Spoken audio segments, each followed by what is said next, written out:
welcome to this special RCB Radio feature. RCB Radio live at 92.5 and 94.8 FM in West Clare as we preview the Senior Football Championship tie. I'm delighted to be joined by Eire Og manager Paul Madden to look ahead between the senior clash between Eire Og and Kilrush.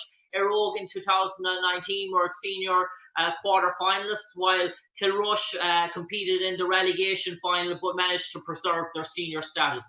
I suppose, Paul, first of all, for you and Eire Og, you must be delighted at all that you're even playing football and that there is a championship. Yeah, I think, to be honest, 8 weeks ago, we didn't think we'd be playing at all.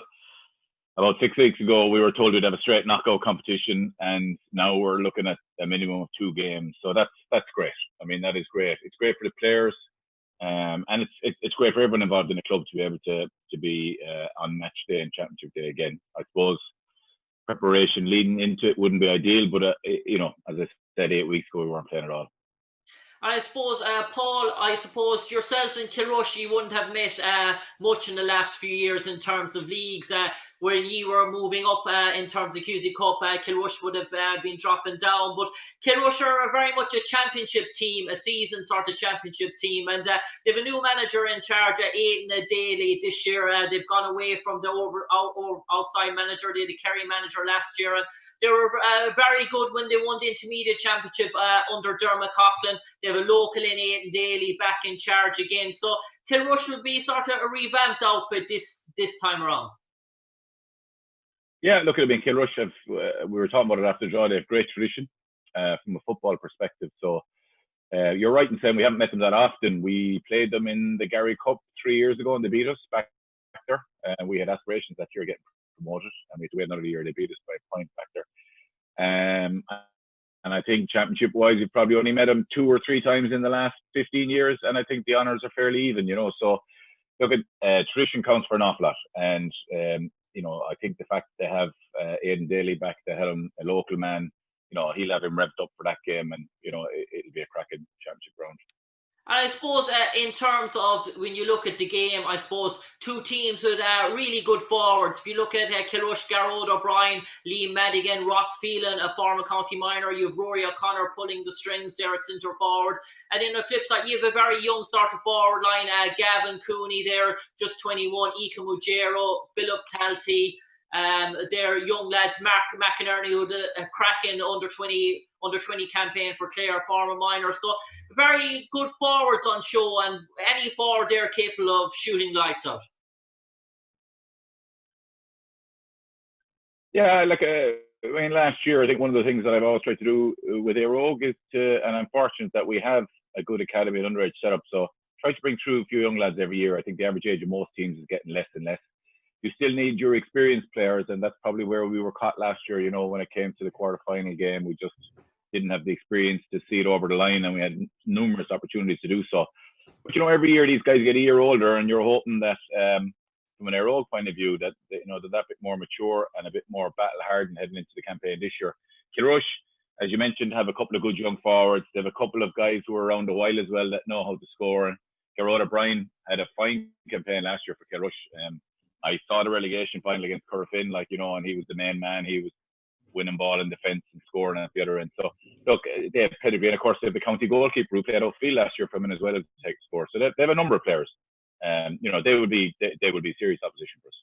And I suppose you mentioned about giving that youth its chance in Eire Og, Paul. And in terms of the Clare under-20s, we've seen a good lot of Clare Eire Og contingent in that. Darren O'Brien, young Garrod, Collins, Mark McInerney, Gavin, Dario. So a lot of youngsters coming through. But you mentioned that experienced hand. And have you many new additions to the Eire Og panel? Is Kieran Russell and Darren O'Neill back in the fold for you this year? Yeah, both of those players are back.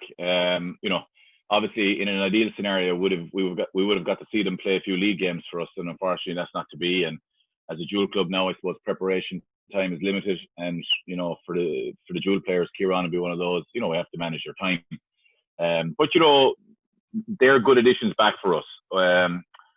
We still have Aaron Fitzgerald out injured; he won't feature, and we've 4 or 5 lads lost to overseas travel this year. So we've lost a number. We've got a couple back, but we've lost a number of starters from the team from last year. But we're not bemoaning it. As I said, we got a lot of good young lads coming through. it takes time for them to settle into championship, but we're hoping that the guys who played last year that little bit maturer than they were. I suppose, Paul, you mentioned that you're very much a dual club, yourselves, Cracklow, Ballyea, Clondegad, very much. You're going to be enduring a rigorous sort of schedule, and maybe that last year it caught up with you. You lost Darren Fitz to an injury there, crucial in the hurling sort of game. But in that sort of preparation, you as a manager, it must be a very nervous time because the hurling is going to be on before the football. In terms of that, you're going to have a good few guys featuring in terms of the hurling. It can work both ways. A win against 6 Mile Bridge for the hurlers can give you a real boost going into that sort of football game as well. But in hindsight as well, it must be tendency that the guys haven't really had much games under the belt. We've seen with the Premier League in terms of injuries and all that, in terms of players not having that game time under the belt. That must be a concern. You're just hoping that everyone gets through that game for you. Yeah, well, look at it. I mean, we have a fantastic relationship between hurling and football in Eire Og. We've a good mix of dual players, and I mean, you're talking about in excess of 50% of the team any given day in both teams would play both codes.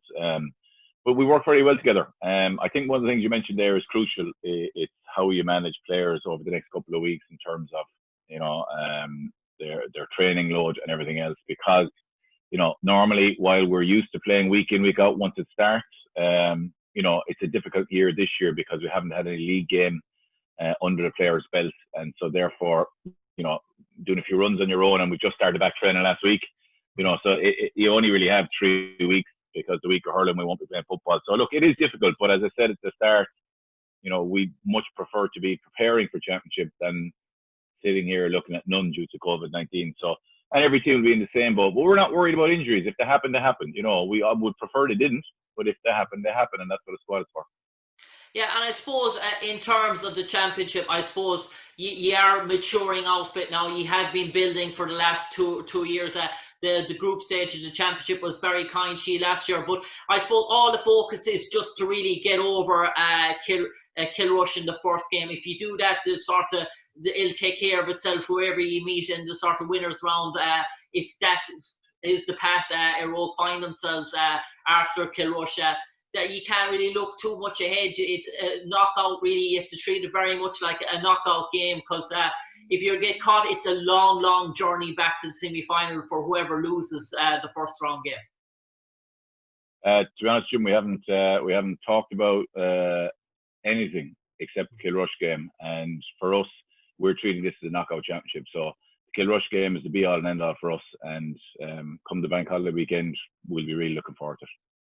Yeah, and I suppose in terms of that, you mentioned you have some leaders back, and in terms of the experience in Kieran and Darren and some other leaders there, like sort of Conor Brennan. For the last year, it was a young team. I suppose Gavin had to take on an awful lot of leadership up front, but having those experienced heads in the dressing room as well for Eire Og this time around, that's going to be crucial. Darren, Kieran, they've played an awful lot of big games, big game mentality, being in Clare dressing rooms. That must help for the younger guys as well to have that older guys with the leadership as well, the qualities that they'll bring in tough situations. Look, there's no doubt having those lads back is a major plus.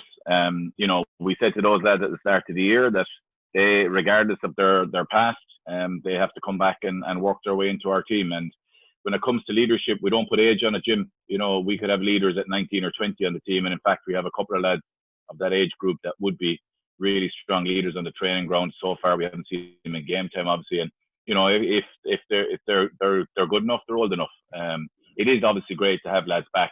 You mentioned Conor Brennan. We lost him this year. He's overseas, so we've 4 or 5 lost. So look, it'll be a new team again this year, and I'm thankful that we have lads coming through, but otherwise we'd be struggling for numbers. But we have, so it's not too bad. And I suppose lastly, Paul, before I let you go, just mentioned there in the championship last year, one player that really caught my eye for you in your games against Cracklow and Clondegad was Cathal Darcy. He had a really fantastic campaign for you in terms of his man-marking ability, and a guy that was only 20 last year. He was on some of the top forwards that Clondegad and Cracklow had to offer, and really stood up to the test, and most days won those battles. So Cathal's another year under his belt, and I'm sure he'll be a big player for you this year. Oh yeah, Cathal Darcy's a great player. He's a dual player as well. He hurls with Kilmaley, so he has a busy schedule as well. But no, he's a great lad, great on his side. Came through that particular group of players with Gavin Cooney and Philip Talty and Ecom and Ty Cannell and all them, they come from the same crop. But look at when it comes to senior football, we've achieved absolutely nothing, you know. So we're very aware of that. And as I said a few minutes ago, if your age doesn't really come into it, to be honest, you know, if you're playing senior football, your aim has to be go out and win every game, and that's the attitude that those lads and the rest of the squad will be bringing to that. On that note, Paul, we wish you and Eire Og the best in the senior championship. We wish you the best against Kilrush, and we hope it'll be a prosperous campaign for Eire Og in their quest to win Jack Daly in 2020, the so-called COVID championship. Take care, Paul Madden. Thanks, Jim. Bye. Bye. Good afternoon. My name is Jim Conlan from RCB Radio Sport, West Clare, live at 92.5 and 94.8 FM, and online at www.rcb.ie. As we continue our build-up to preview the Senior and Intermediate Football Championship 2020 in Clare, we now look ahead to the tie between Kilrush and Eire Og, and I'm delighted to be joined by Kilrush Shamrocks Secretary David O'Shea. I suppose, David, in last year, in terms of championship, I suppose, would you say, in fairness to Kilrush, I suppose a disappointing championship, and I suppose finished on a high, winning that relegation final, but a lucky escape. But in fairness, you did play some good football against Kilmehel, and probably unlucky to come out the wrong side, and you played some good football against Clondegad, I suppose, in that relegation semi-final, but results didn't go your way, and I suppose people were just I suppose a sense of relief at the end of the year that you're able to keep your senior status. Yeah, I suppose we had come up the year before, Jim, and I suppose the first ambition was to stay up senior the following year. You know, and we had a difficult enough group. We had Kilmehel and the amalgamation, and we had the county champions Milltown. So we won the first game against the amalgamation, and both ourselves and Milltown. Ourselves and Kilmehel lost to Milltown then, and it was kind of a shootout between ourselves and Kilmehel then to get the quarter-final spot, and Kilmehel were a good bit better than us that day in Clare now, and they advanced to the quarter-final in our stead. But we actually played better football in the two relegation games. In that game that you mentioned against Clondegad, you know, we conceded 2 early goals, but for the next 50 minutes, I thought we were the better team, and Clondegad only beat us by 3 points, I think, in the finish. And then in the relegation final, then against Corofin, you know, we were lucky in the end. We got 2 goals in the last 5 minutes, and we ended up winning the game by 5 points. But look, if you had said to us at the start of the year that you know, we'd get promoted from Division 3 and we'd stay up senior, you know, we'd have taken it. We were probably a little bit disappointed that we didn't make the quarter final, but you know, staying up senior was important to the club after coming up the year before. And I suppose, David, you've gone back to what you know in terms of a local sort of man, in terms of a local trainer. You went to Kerry sort of route last year. You got a man from outside in terms of taking on the team. You've gone back to Aidan Daly. Aidan Daly knows all too well about Kilrush, and he knows all too well about West Clare sort of football as well. I suppose a proven sort of a track record in terms of management, and he probably knows the Kilrush tradition, the Kilrush style of football. And maybe was it that experiment? I know he was a good rated Kerry coach, but did that experiment sort of backfire a bit? Well, we were, look, as I said, we were happy enough with last year when we did stay up senior, and you know, Graham gave a great commitment for the 12 months that he was with us. But you know, there was probably a feeling within the club maybe that if we could get a local man, that we would get him, you know, and as it turned out, Aidan was interested in the job, and he's in the job this year. And I suppose we've had kind of two pre-seasons now. We've had a pre-season back in January and February, and another pre-season now. So it's an unusual year to say that you're going straight into championship now without playing any kind of a league or anything. So you don't know your form, or you don't know opposition's form. So it's totally uncharted territory, I suppose, for everybody. But it's a challenge for us, and I suppose it's a challenge for the 11 other clubs in the senior championship as well, you know. And I suppose, David, were you one of the lucky clubs that got a game in the Gary Cup at the start of the year? Yeah, we got to play Lissycasey. We had Lissycasey at home. Oh, it was a dreadful evening, and they beat us well now the same evening. we were down a few players. But yeah, that game was played all right now, but it was played in terrible conditions. And sure, within that, in a couple of days, the whole thing had stopped. So I mean, that match is long forgotten now, Jim. Yeah, and I suppose, David, in terms of Kilrush, I suppose in the last few years, I suppose the panel has been evolution-wise. I suppose it's gotten younger, new players that come in, and sort of it's been rotating, sort of changing in the guard. I suppose you still have the core sort of veterans there. In the likes of Rory O'Connor, in the likes of Matthew Maloney, to name a few. But we also seen the sprinkling of youth in the likes of Ross Phelan has sort of broke through into that team. Obviously, Garrod O'Brien has taken on your mantle as your main forward. You still have Liam Madigan there, but you're re-energising that team with sort of new legs. And I suppose the team sort of, in terms he had some real great players. I mean, Chris Dixon, but obviously Chris and obviously John Hayes sort of left the scene. So they were two county players for you at the time, Chris Dixon and John Hayes. So it's sort of been a rebuild again, but you're probably getting a new group on board. And in terms of the panel last year, have you any sort of welcome additions this year that weren't available last year? Well, we have a few minors now coming on stream this year. We'll say full 18-year-olds now, and there's I'd say about 4 or 5 of them in the squad now, and they have played a couple of senior matches. Keith Crowley would have been in the Clare minors last year now, so he's 18 this year now. So he'll play a big part in our team this year. And we have a couple of more 18-year-olds, well, Ewan Kelly and Jamie Griffin and Philippe Reismick. They're full 18-year-olds as well, and they're playing a bit of senior football as well.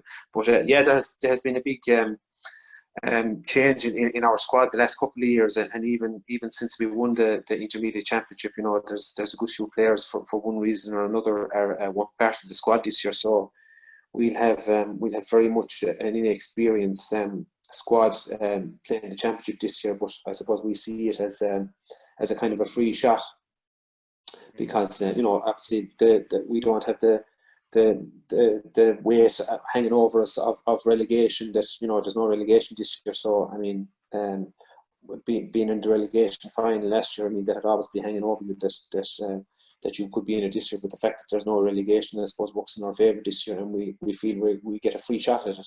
You know, you're going to get, you're guaranteed 2 championship matches, and we're going to be introducing a good lot of newer players to our squad. So we just have to wait and see how they get on, you know.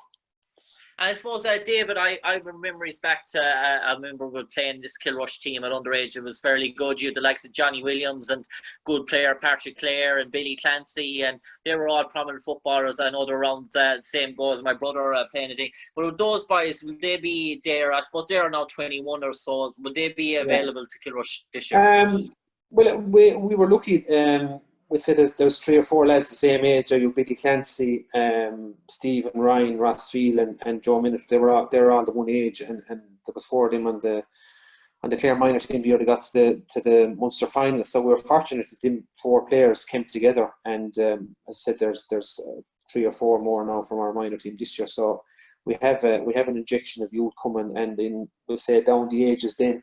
You know, they're obviously a bit younger, like Stephen O'Brien and these lads. They'd be under 16. So I mean, they're a few years away from making the step up to senior level. But yeah, it's good that we're producing players at that age group, and hopefully when it comes to senior level, all these players will you know, play to their potential and keep playing senior football with us, you know. And is there any players from last year's panel that were based overseas, and when COVID broke out, that aren't available for you this year, that can't travel back for some reason or another? Chris Dixon is still based in London, so he would have the year in 2018 he would have been coming over and back, but he's obviously based in London now, so unless he comes home full time, I don't think he'll be playing football this year. Conor Bolton was in college in Aberdeen last year now, and he's at home now, so he's available to us full time, whereas we were flying him home last year. So he's at home now, so he's a boost to us, you know. And any sort of long-term injury problems, David, as well? Anyone that's maybe out for the first round? Well, I know Dara Bolton has issues right now. He had a couple of concussions there, so I'm not sure now if he'll be available to us this year, right? Whether he'll be available this year or not now. And if he isn't, like, he'd be a huge loss, just like, because he's a big driving force for us in the middle of the field. But he hasn't done anything done yet so far this year. So we'll have to wait and see whether we get any game time out of him now as the championship progresses. And I suppose your opponents, Eire Og, I suppose Paul Madden Chargers, I mean, they waltzed through the group of death last year with Cracklow and Clondegad, and everyone thought, oh, this is the year Eire Og are going to arrive on the scene big time. And then obviously Doonbeg caught him on the hop in the quarterfinal. It's probably the shock of the championship, a smash and grab. I suppose Eire Og will probably have a sense of grinding revenge. They're sort of probably still seething after that defeat last year. It's probably still on their minds, but obviously that can play a havoc in one sense as well, because you can start to get caught up in it, and probably, but also I suppose when you look at Eire Og last year, people would say the downfall in Eire Og was the midfield, that the defence was fairly good, the forwards were fairly handy, but the midfielders, they just didn't have it. But this year now they've been able to get Darren O'Neill back on the scene and Kieran Russell, and that's their midfield for this year, what they didn't have last year. So that's going to hugely strengthen them to have both on the senior county panel, to have Kieran, a county midfielder. He's taken over from Gary now. He's taken to assume Gary's role. To have those two guys in the engine room from Eire Og, obviously is going to make them a good bit stronger again from what they were last year.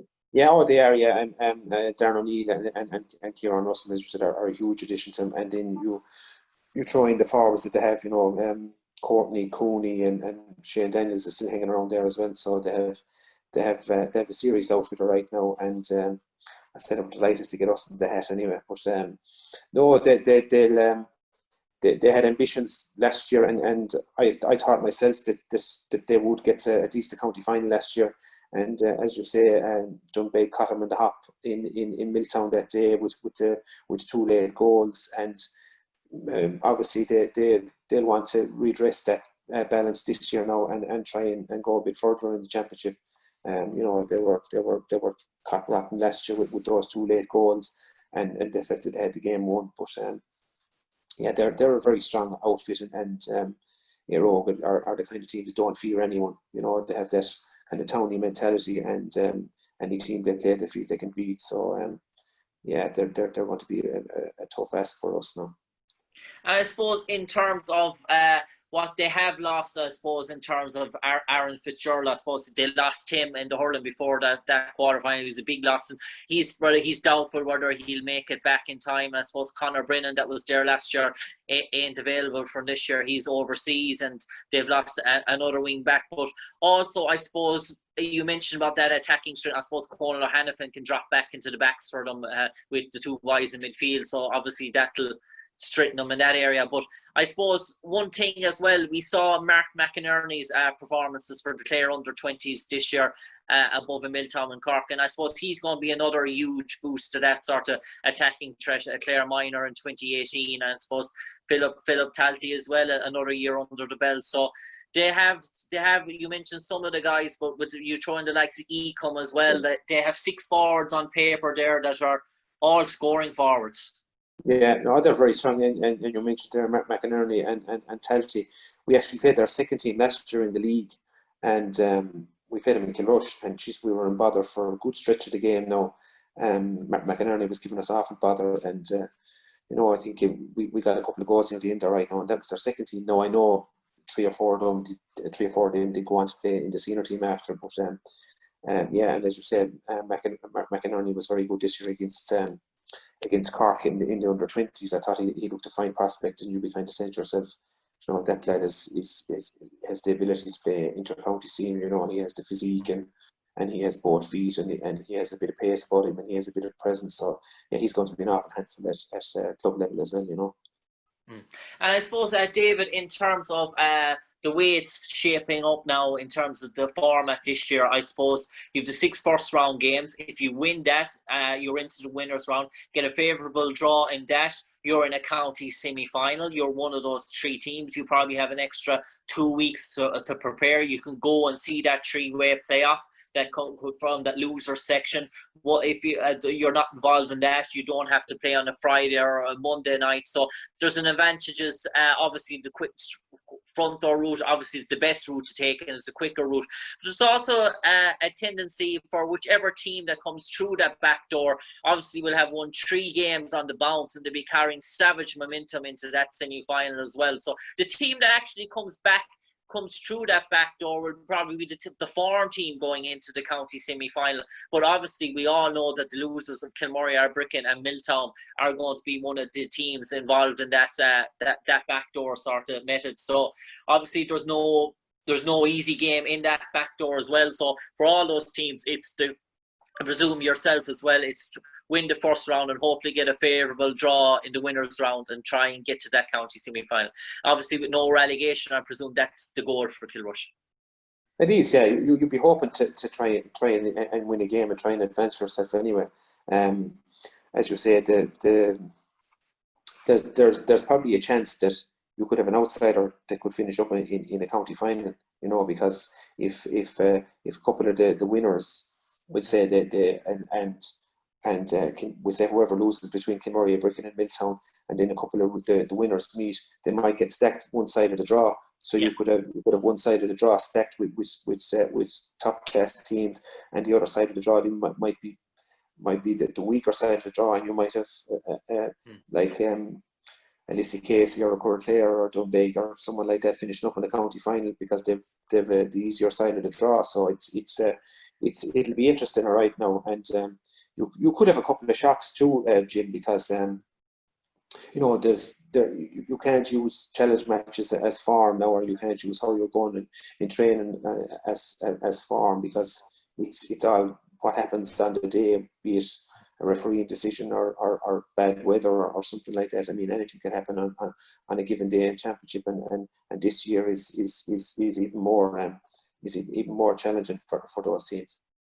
And I suppose, David, you aren't a dual club. You have that advantage over Eire Og in one sense. Eire Og are probably going to have 10, maybe 11 players involved the week beforehand against 6 Mile Bridge, which obviously is a mammoth tie trying to take down the county champions in 6 Mile Bridge. That'll probably, if Eire Og are going to win that, they're going to be pushed all the way to the wire, I suppose. And with players only back sort of 3 weeks as well, there's also that tendency of having to peak right at the first game, as that they run the risk of maybe injuries or stuff like that. So obviously for yourselves, are you probably looking at it, are you happy that Eire Og have gotten 6 Mile Bridge, or you think, whoa, they're going to, if they beat 6 Mile Bridge, they're going to be a bounce in their camp all week heading into your game? Or likewise, if they lose, obviously, or do you feel that game under their legs for some of those players, that real championship game is going to stand to them? Or if they come out the wrong side of it, heads could be down coming into play? To be honest, Joe, I don't think wasn't in our thinking at all. I didn't even know Eire Og were playing 6 Mile Bridge in the hurling, to be honest, Jim. No, I think we've enough now to be looking after our own side of things now, besides worrying what hurling Eire Og were playing the week before. But yeah, you mentioned there about dual players, and I was just thinking this earlier on today that, you know, you'd imagine inter-county hurlers who are part of a dual club would probably have a tendency to probably play more hurling, because I mean they're probably thinking down the road, well, I probably have inter-county championship after this now, so I need to get my hurling up to scratch. So maybe that might fall in our favour, in that the dual, we say some of the dual players who would be playing inter-county as well, that they might more lean towards playing with the hurling team at club level and concentrate on that, and maybe not play football at all. Because they'd be thinking that they have their inter-county championship hurling to play in September and October, so they probably want to get their game up to scratch before then. So you'd imagine they'll be playing more club hurling. But no, I don't know would that have much of an effect, because I mean, you know, the Eire Og playing a hurling match before, I don't think it had much of an effect now, to be honest with you. Yeah, because players want games now. I mean, they're gone 3 and 4 months without games. So I mean, if the games come week on week, I don't think it'll have too much of an effect. It'll only be their second game in 2 weeks. And I mean, if they weren't playing a game the week before, they'd probably be in a challenge match, football challenge match or whatever. So no, I don't think that'd be an issue. And I suppose, David, in terms of, you're probably back 3 weeks now under Aiden as well. In terms of, I spoke to a number of intermediate teams, and they talked about the struggle of trying to get a senior team for a challenge, because most of the senior teams are going outside the county playing games against oppositions from Limerick and Tip and Galway and stuff like that. In terms of yourselves now, I don't know if you're involved in the Garmin Cup or not, but in terms of getting challenges, you don't have to say, but have you opted to go outside the county route in terms of finding challenge? They went across and played the Kerry team there now last weekend. We're playing. We have a local game now on Friday evening, and I think we have another game organised for next week. So it is a bit difficult to get challenges right now, you know. Because, as you say, everyone is on the chase for challenges, and they probably want to kind of go outside the county. I know there's a few club teams now, and they have a couple of games played in, as you say, Limerick and Tip and Galway in these places. So you asked about the Garmin Cup. Yeah, we're with Blake Dysart in the quarterfinal of the Garmin Cup. So I think that's coming up this weekend now. I'm not sure now what day. There's some discussion as to what day it's going to be on, but yeah, we're due to play Dysart in the Garmin Cup, all right, which is a bit of a disadvantage for us because we're going to be missing our two Clare boys, and you'd like to have them involved in any games you play pre-championship, but I mean, it's going to be a different proposition now when you're playing without your two county players. It's probably not a good preparation game for ahead of championship, but it is what it is. So we just have to stick by the rules and play without our county players in the Garmin Cup. And I suppose in terms of, you mentioned for Kilrush this year, and this seems to be talking to you, David, the idea it seems to be for Kilrush is probably, with relegation off the table, is try and strengthen the panel and grow the resources and blood an awful lot of young lads in real high intensity championship football this year. And if you come out of this and maybe 4 or 5 lads put their hand up as probably automatic starters for Kilrush going forward into the league next year and championship, will that be seen as a very successful season for Kilrush if you can get 4 or 5 young lads that'll put up their hand and nail down a sort of starting position for you going forward? Yeah, I think so. As I said to you early on in the interview, this, we have a free shot at it this year. We don't have the cloud of relegation hanging over us like we had last year, and the shackles are off now, and lads are going to be exposed to senior championship now, and you either sink or swim. And as you say, if you get 4 or 5 new players out of it that you can build on for 2021, and maybe get a win or two in the championship, I mean, we'd be happy enough with that now, to be honest. I mean, you might go on a run, and you never know why it might bring you, but if we win a game or two, we'd be happy enough with that for 2020, given the year that's in it. Yeah, I suppose, David, on that note, thanks for talking to us this evening to give us a Kilrush perspective on the match between Kilrush and Eire Og in the Senior Championship. We wish you and everyone involved in Kilrush, Aidan Daly, his management and his players, a very prosperous 2020 championship. And come October, they can look back at it with sort of fond memories. They'll have achieved, hopefully they'll have achieved the goals and the targets that they set out to achieve. And I suppose in a difficult year, it's just great that we have some bit of club football at all for club players. It was looking doubtful for long periods of time. And I suppose on that note, Aidan, thanks for David, thanks for talking to us this evening, and best of luck to Kilrush in the upcoming Senior Championship. Okay, thanks, Jim. Thank you.